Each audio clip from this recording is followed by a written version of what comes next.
ओम शांति। आज 26 दिसंबर 2021 की अव्यक्त वाणी है। रिवाइज डेट है 17 दिसंबर 1989। मुरली का टाइटल है सदा समर्थ कैसे बने। आज समर्थ बाप अपने चारों ओर के मास्टर समर्थ बच्चों को देख रहे हैं। एक है सदा समर्थ और दूसरे है कभी समर्थ कभी व्यर्थ की तरफ न चाहते भी आकर्षित हो जाते, क्योंकि जहां समर्थ स्थिति है वहां व्यर्थ नहीं हो सकता, संकल्प भी व्यर्थ नहीं उत्पन्न हो सकता। सभी का अनुभव है ना, जब बहुत पॉजिटिव होते हैं, समर्थ होते हैं तो वेस्ट नहीं आता है ना। सभी का अनुभव कहे हाँ जी बाबा। बाप दादा देख रहे थे कि कई बच्चों की अब तक भी बाप के आगे फरियाद है कि कभी कभी व्यर्थ संकल्प याद को फरियाद में बदल देते हैं। चाहते नहीं हैं लेकिन आ जाते हैं। विकल्पों की स्टेज को तो मेजॉरिटी ने मेजॉरिटी समय तक समाप्त कर लिया है, लेकिन व्यर्थ देखना, व्यर्थ सुनना और सोचना, व्यर्थ समय गवाना, इसमें फुल पास नहीं है, क्योंकि अमृत वेले से सारे दिन की दिनचर्या में अपने मन और बुद्धि को समर्थ स्थिति में स्थित करने का प्रोग्राम सेट नहीं करते, इसलिए अपसेट हो जाते हैं। जैसे अपने स्थूल कार्य के प्रोग्राम को दिनचर्या प्रमाण सेट करते हो, ऐसे अपनी मनसा समर्थ स्थिति का प्रोग्राम सेट करेंगे तो स्वतः ही कभी अपसेट नहीं होंगे। तो सभी ऐसे ही सेट है ना। हमने सभी ने तो अपने मनसा में समर्थ संकल्पों को पूर्ण रूप से सेट कर दिया है ना। कहे हाँ जी बाबा, कोई अपसेट होने वाले तो नहीं है ना। जितना अपने मन को समर्थ संकल्पों में बिजी रखेंगे तो मन को अपसेट होने का समय ही नहीं मिलेगा।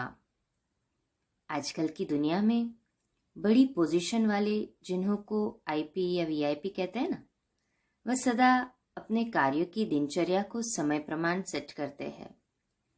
तो बाबा हमसे पूछते हैं, आप सभी कौन हो? है सभी वीआईपी? बाबा के लिए तो इम्पोर्टेंट है ना बहुत ही। हाथ ऊपर करे जो समझते हैं हम बाबा के लिए बहुत इम्पोर्टेंट है।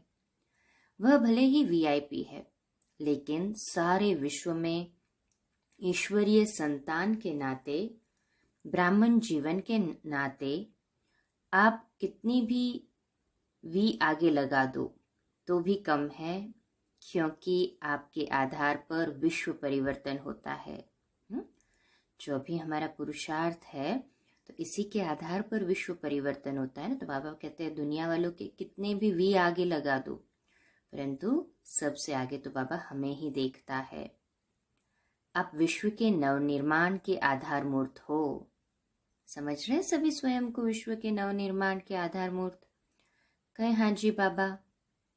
बेहद के प्रोग्राम और बेहद के ड्रामा को जानते हैं, है ना। बेहद का ड्रामा है ना ये। तो बेहद के ड्रामा अंदर हीरो एक्टर हो और हीरे तुल्य जीवन वाले हो तो कितने बड़े हुए। यह शुद्ध नशा समर्थ बनाता है और देह अभिमान का नशा नीचे ले आता है।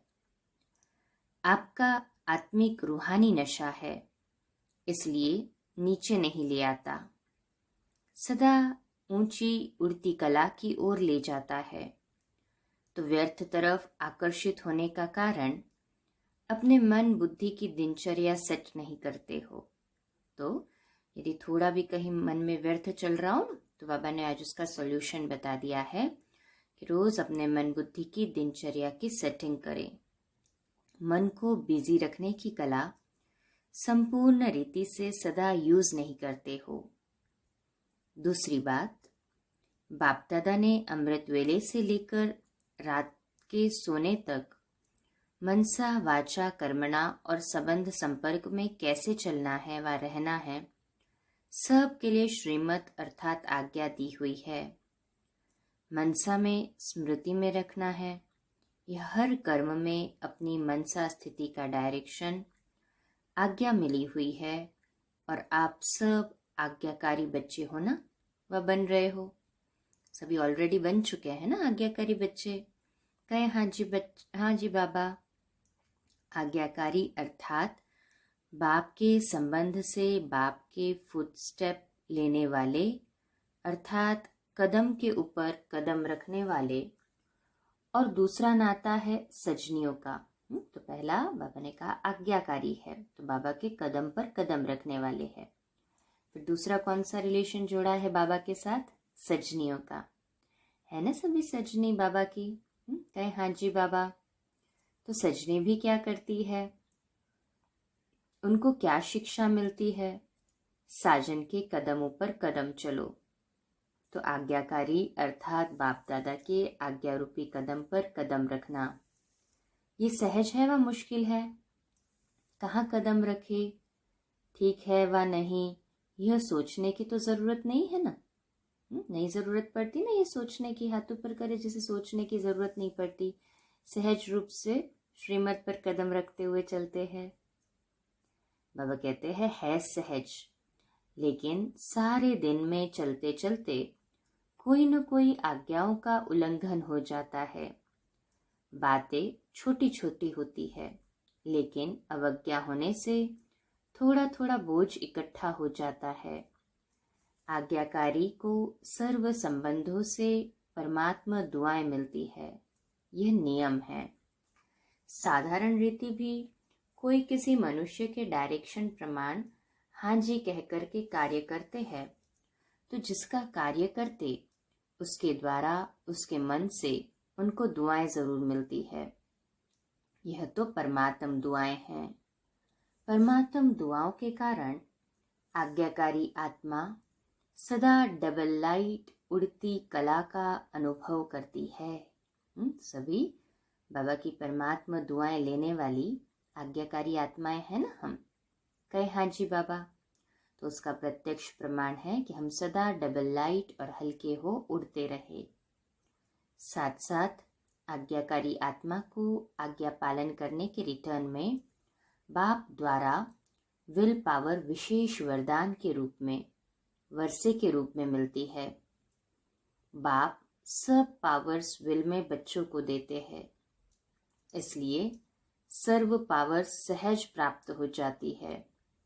तो ऐसे विल पावर प्राप्त करने वाली आज्ञाकारी आत्मा वर्षा, वरदान और दुआएं, यह सब प्राप्तियां कर लेती है, जिस कारण सदा खुशी में नाचते, वाह वाह के गीत गाते उड़ते रहते हैं, क्योंकि उनका हर कर्म उनके प्रत्यक्ष फल प्राप्त कराता है। जो भी आज्ञाकारी बच्चे कर्म करते हैं तो वो श्रीमत अनुसार होता है, तो उसमें दुआएं और वरदान समाये होते हैं ना, तो खुशी मिलती है। वाह वाह के गीत में नाचते हैं तो बाबा कहते हैं उनको प्रत्यक्ष फल बाबा प्राप्त करा देता है खुशी के रूप में। कर्म है बीज, जब बीज शक्तिशाली है तो फल भी ऐसे ही मिलेगा ना। तो हमारा सभी का कर्म शक्तिशाली है, तो बाबा कहते हैं बीज कैसा मिलेगा? शक्तिशाली। अच्छा, फिर बीज बोया अभी कर्म रूपी, तो फल कैसा मिलेगा? वो भी शक्तिशाली। तो कर्म है बीज और बीज से फल भी शक्तिशाली मिलेगा। तो शक्तिशाली फल लेने वाले हैं ना सभी, हाथ ऊपर करें। तो हर कर्म का प्रत्यक्ष फल बिना मेहनत के स्वतः ही प्राप्त होता है। जैसे फल की शक्ति से शरीर शक्तिशाली रहता है, ऐसे कर्म के प्रत्यक्ष फल की प्राप्ति कारण आत्मा सदा समर्थ रहती है। तो सदा समर्थ रहने का दूसरा आधार है सदा और स्वतः आज्ञाकारी बनना। ऐसी समर्थ आत्मा सदा सहज उड़ते हुए अपनी संपूर्ण मंजिल बाप के समीप स्थिति को प्राप्त करती है। तो व्यर्थ तरफ आकर्षित होने का कारण है अवज्ञा। स्वयं से पूछे, चेक करें कि मैं बाप के समीप स्थिति बनाना चाहता हूँ तो कहीं और व्यर्थ की तरफ आकर्षित न हूँ। बड़ी बड़ी अवज्ञाएं नहीं करते हो, छोटी छोटी हो जाती है। जैसे मुख्य पहली आज्ञा है पवित्र बनो, कामजीत बनो। इस आज्ञा को पालन करने में मेजॉरिटी पास हो जाते हैं। भोली भोली माताएं भी इसमें पास हो जाती है। जो बात दुनिया असंभव समझती है उसमें पास हो जाते। लेकिन उनका दूसरा भाई क्रोध, उसमें कभी कभी आधा फेल हो जाते हैं। फिर होशियार भी बहुत है। कई बच्चे कहते हैं क्रोध नहीं किया, लेकिन थोड़ा रूप तो दिखाना ही पड़ता है। कहते हैं ना सभी रॉयल भाषा में, क्रोध नहीं आता, थोड़ा रोब रखता हूँ। जब असंभव को संभव कर लिया तो ये उसका छोटा भाई है। तो इसको आज्ञा कहेंगे व अवज्ञा? अवज्ञा कहेंगे ना। तो आज से ये दृढ़ संकल्प कर ले कि क्रोध के छोटे भाई को, रोब को भी, तो काम का छोटा भाई क्रोध और क्रोध का बाबा ने कहा छोटा भाग हो जाता है रोब, तो इन दोनों को भी आज सदा के लिए विदाई दे देंगे सभी विदाई। कहे हाँ जी बाबा। बाबा कहते फिर इससे भी छोटा, रोब से भी छोटा है अवज्ञा। अमृत वेले का नियम आधा पालन करते हो, उठ करके बैठ तो जाते हो, लेकिन जैसे बाप की आज्ञा है उस विधि से सिद्धि को प्राप्त करते हो। शक्तिशाली स्थिति होती है। स्वीट साइलेंस के साथ साथ निद्रा की साइलेंस भी मिक्स हो जाती है। बाप दादा अगर हर एक को अपने सप्ताह की टीवी दिखाए तो बहुत मजा देखने में आएगा। तो आधी आज्ञा मानते हो, नेमिनाथ बनते हो, लेकिन सिद्धि स्वरूप नहीं बनते हो। इसको क्या कहेंगे? ऐसी छोटी छोटी अवज्ञाएं हैं। जैसे आज्ञा है किसी भी आत्मा को न दुख दो न दुख लो। इसमें भी दुख देते नहीं हो, लेकिन ले तो लेते हो ना। तो ले लिया तो भी अपने को तो डिस्टर्ब किया ना। व्यर्थ संकल्प चलने का कारण ही यह है, व्यर्थ दुख लिया। तो आज ये व्यर्थ दुख लेने का भी संस्कार कहीं सूक्ष्म में भी है, तो इसे बाबा को गिफ्ट में दे देंगे। कहे हाँ जी बाबा। तो इसमें भी दुख देना, ये भी खुद को दुखी करना है ना। तो व्यर्थ दुख देना, इसको भी आज खत्म कर दे सभी। व्यर्थ संकल्प चलने का कारण है व्यर्थ दुख लिया। सुन लिया तो दुखी हुए। सुनी हुई बात न चाहते भी मन में चलती है। यह क्यों कहा, यह ठीक नहीं कहा, यह नहीं होना चाहिए। व्यर्थ सुनने देखने की आदत मन को 63 जन्मों में भी, हाँ देखो, मन को 63 जन्मों में थी ना ये दुख की आदत, व्यर्थ की आदत। तो ये जो 63 जन्मों से मन को आदत पड़ी थी व्यर्थ की, उसे निकालना है। तो मेहनत तो करनी पड़ेगी, एक्टिव एफर्ट्स देने पड़ेंगे स्टार्टिंग में। इसलिए अभी भी उस तरफ आकर्षित हो जाते हो, व्यर्थ की तरफ इसीलिए आकर्षित होते हो। बाबा कहते क्योंकि 63 जन्मों से वो आदत पड़ी थी। छोटी छोटी अवज्ञाएं मन को भारी बना देती है, और भारी होने के कारण ऊंची स्थिति की तरफ उड़ नहीं सकते। यह बहुत गुह्य गति है। जैसे पिछले जन्मों के पाप कर्म बोझ के कारण आत्मा को उड़ने नहीं देते, ऐसे इस जन्म की छोटी छोटी अवज्ञाओं का बोझ जैसी स्थिति चाहते हो वैसी अनुभव करने नहीं देता। ब्राह्मणों की चाल बहुत अच्छी है। बाप दादा पूछते हैं कैसे हो, तो सभी कहेंगे बहुत अच्छे हैं, ठीक है। फिर जब पूछते हैं कि जैसी स्थिति होनी चाहिए वैसी है, तो चुप हो जाते हैं न। इस कारण यह अवज्ञाओं का बोझ सदा समर्थ बनने नहीं देता। तो आज यही स्लोगन याद रखना, न व्यर्थ सोचो, न देखो, न व्यर्थ सुनो, न व्यर्थ बोलो, न व्यर्थ कर्म में समय गवाओ। डबल अंडरलाइन करें, न व्यर्थ सोचो, न देखो, न व्यर्थ सुनो, न व्यर्थ बोलो, और न व्यर्थ कर्म में समय गवाओ। इन 5 टोटल बाबा ने आज 5 व्यर्थ को विदाई देने के लिए कहा है। सभी देंगे इनको विदाई? कहे हाँ जी बाबा। आप बुराई से तो पार हो गए, अब ऐसे आज्ञाकारी चरित्र का चित्र बनाओ। इसको कहते हैं सदा समर्थ आत्मा। अच्छा, सभी टीचर्स आर्टिस्ट हो, चित्र बनाना आता है? अपना श्रेष्ठ चरित्र का चित्र बनाना आता है ना? तो बड़े ते बड़े चित्रकार वही है जो हर कदम में चरित्र का चित्र बनाते रहते हैं। बाबा ने कहा कि तो हम अपने चरित्र का चित्र बनाए, विजुअलाइज करें स्वयं को 100% रॉयल रूप में, जैसे देवी देवताएं हैं तो उनको सामने रखेंगे ना, अपना रूप उस रूप में देखेंगे तो फिर प्रैक्टिकल में धारणा करना इजी होता जाएगा। अपना भी चित्र बनाते और अन्य आत्माओं को भी चित्र बना कर देते हो ना। औरों के भी श्रेष्ठ चरित्र बनाने के निमित्त टीचर्स हो, इसी में ही बिजी रहते हो ना। फुल बिजी रहो, एक सेकेंड भी मन बुद्धि को फुर्सत में रखा तो व्यर्थ संकल्प अपनी तरफ आकर्षित कर लेंगे। सुनाया ना कि सेवा का प्रत्यक्ष फल सदा प्राप्त हो, यह निशानी है सदा आज्ञाकारी आत्मा की। कभी सेवा का फल प्रत्यक्ष मिलता और कभी नहीं मिलता, इसका कारण क्या है? कोई न कोई अवज्ञा होती है। टीचर्स अर्थात अमृत वेले से लेकर रात तक हर आज्ञा के कदम पर कदम रखने वाली ऐसी टीचर्स हो, वह कभी कभी अलबेलापन आ जाता है। अलबेलापन नहीं आता है ना, चेक करें। अलबेला नहीं बनना, जिम्मेवारी के ताजधारी हो। कभी ताज भारी लगता है तो उतार देते हैं, आप उतारने वाले तो नहीं हो ना। सदा आज्ञाकारी माना सदा जिम्मेवारी के ताजधारी।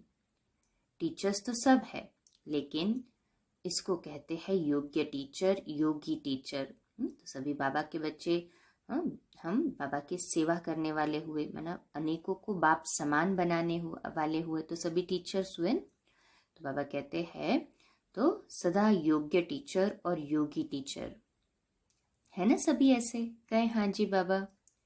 टीचर्स कभी कंप्लेन नहीं कर सकती, औरों को कंप्लीट करने वाली हो। कंप्लेंट करने वाली नहीं, परंतु औरों की कंप्लेंट बाबा के पास नहीं, परंतु सभी को कंप्लीट बनाने वाली हो, कंप्लेन करने वाली नहीं। कभी ऐसे पत्र तो नहीं लिखती हो ना, क्या करे, हो गया, होना तो नहीं चाहिए, वह तो समाप्त हो गया ना। सुनाया था पत्र लिखो जरूर, मधुबन में पत्र जरूर भेजो, परंतु मैं सदा ओके हूं, बस यह 2 लाइन लिखो। पढ़ने वाले को भी टाइम नहीं, फिर कंप्लेन करते कि पत्र का उत्तर नहीं आया। इतने लंबे लंबे पत्र लिखते तो बाबा बोलते कि कंप्लेन करते, फिर बच्चे के उत्तर नहीं आया। वास्तव में आप सब के पत्रों का उत्तर बाप दादा रोज की मुरली में देता ही है। आप लिखेंगे ओके और बाप दादा ओके के रिटर्न में कहते याद प्यार और नमस्ते। सुना बाबा ने कहा, वास्तव में बाबा रोज जो हम बाबा को लेटर लिखते हैं ना, उसका बाबा रिप्लाई भी कर देता है याद प्यार और नमस्ते के रूप में। तो यह रिस्पॉन्ड हुआ ना। समय को भी बचाना है ना, सेवा समाचार भी शॉर्ट में लिखो। तो समय की भी इकोनॉमी, कागज की भी इकोनॉमी, पोस्ट की भी इकोनॉमी हो सकती है ना। और इकोनॉमी भी हो सकती है। इकोनॉमी माना केवल एक बाबा की याद, और इकोनॉमी माना व्यर्थ न जाए। तो बाबा कहते हैं बहुत ज्यादा लिखते तो कागज, पोस्ट, समय, कितना समय जाता है। तो हर एक की इकोनॉमी करा के बाबा एक नामी बनना सिखाते हैं। तो है ना सभी इकोनॉमी करने वाले, एक नामी बाप के एक नामी बच्चे। कहे हाँ जी बाबा। पत्र 3 पेज में भी लिखा जा सकता है। कोई को विस्तार से लिखने का डायरेक्शन मिलता है तो भले लिखो, लेकिन 2 लाइन में भी अपनी गलती की क्षमा ले सकते हो। छिपाओ नहीं, लेकिन शॉर्ट में लिखो। कितने पत्र लिखते हैं जिनका कोई सार नहीं होता। बाबा कहते जो क्रुक्स है ना, वो लिख दे। कोई गलती हो गई है, बाबा से माफी मांगनी है, तो वो लिख दो शॉर्ट में। बाप को कहो मेरा यह काम कर लो, मेरे को ठीक कर दो, मेरा धंधा ठीक कर दो, मेरी पत्नी को ठीक कर दो। ऐसे पत्र एक बार नहीं 10 बार भेजते हो। तो अब इकोनॉमी के अवतार बनो और बनाओ।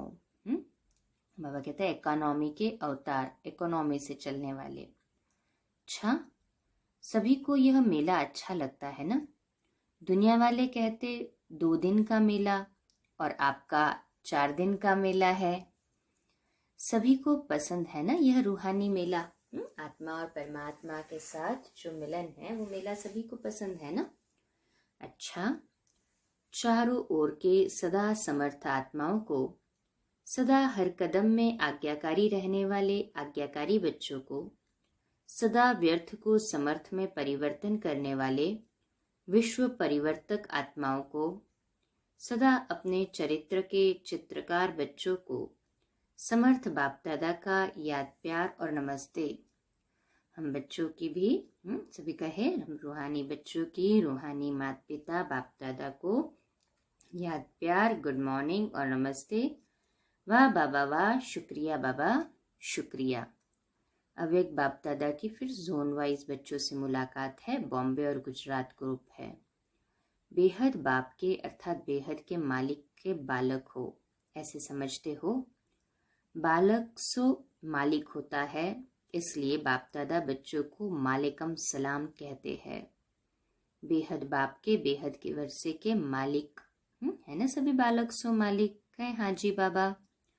तो बेहद के वर्षे की खुशी भी बेहद होगी ना। बाप बच्चों को अपने से भी आगे रखते हैं। विश्व के राज्य का अधिकारी बच्चों को बनाते हैं, खुद तो नहीं बनते। तो वर्तमान और भविष्य दोनों अधिकार मिल गए और दोनों ही बेहद है। सतयुग में भी हद तो नहीं होगी ना, न भाषा की, न रंग की, न देश की। यहाँ तो देखो कितनी हदें है। बेहद के आकाश को भी हदों में बांट दिया है, वहाँ कोई हद नहीं होती। तो बेहद का राज्य भाग्य हो गया। लेकिन बेहद का राज्य भाग प्राप्त करने वालों को पहले इस समय अपनी देह की हद से परे जाना पड़ेगा। सभी देह की हद से परे चले गए हैं ना। कहे हाँ जी बाबा। अगर देहभान की हद से निकले तो और सभी हद से निकल जाएंगे। इसलिए बाप दादा कहते हैं पहले देह सहित देह के सब संबंधों से न्यारे बनो। पहले देह फिर देह के संबंधी। तो इस देह के भान की हद से निकलते हो, निकल गए सभी इस देह की भान की हद से। हाथ ऊपर करे जो निकल गए हैं। क्योंकि देह की हद कभी भी ऊपर नहीं ले जाएगी। देह मिट्टी है, मिट्टी सदा भारी होती है। कोई भी चीज मिट्टी की होगी तो भारी होगी ना। यह देह तो पुरानी मिट्टी है, इसमें फंसने से क्या मिलेगा? कुछ भी नहीं। तो सदा यह नशा रखो कि बेहद बाप और बेहद वर्षे का बालक सो मालिक हूं। जब बालक बनना है उस समय मालिक नहीं बनो, और जब मालिक बनना है उस समय बालक नहीं बनो। जब कोई राय देनी है, प्लान सोचना है, कुछ कार्य करना है तो मालिक होकर करो। लेकिन जब मेजॉरिटी द्वारा या निमित्त बनी हुई आत्मा द्वारा कोई भी बात फाइनल हो जाती है तो उस समय बालक बन जाओ, एक्सेप्ट कर लो। फिर डिबेट में नहीं जाना है, ठीक है ना। सभी ऐसे ही है ना, एक्सेप्ट करने वाले है। सभी का बालक और मालिकपन में बैलेंस। कहे हाँ जी बाबा। तो उस समय मालिक नहीं बनना, मेरा ही विचार ठीक है, मेरा ही प्लान ठीक है, नहीं। उस समय मालिक नहीं बनो। किस समय राय बहादुर बनना है और किस समय राय मानने वाला बनना है। जिसको यह तरीका आ जाता है ना, वह कभी नीचे ऊपर नहीं होता। वह पुरुषार्थ और सेवा में सफल रहता है।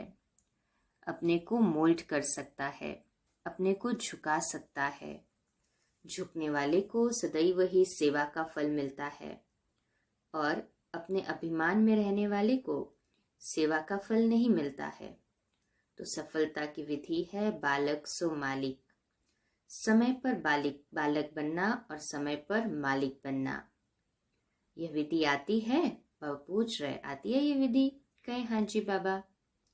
अगर छोटी सी बात को बालक के समय मालिक बनकर सिद्ध करेंगे तो मेहनत ज्यादा और फल कम मिलेगा, और जो विधि को जानते हैं समय प्रमाण, उसको मेहनत कम और फल ज्यादा मिलता है। वह सदा मुस्कुराता रहेगा, स्वयं भी खुश रहेगा और दूसरों को देख करके भी खुश होगा।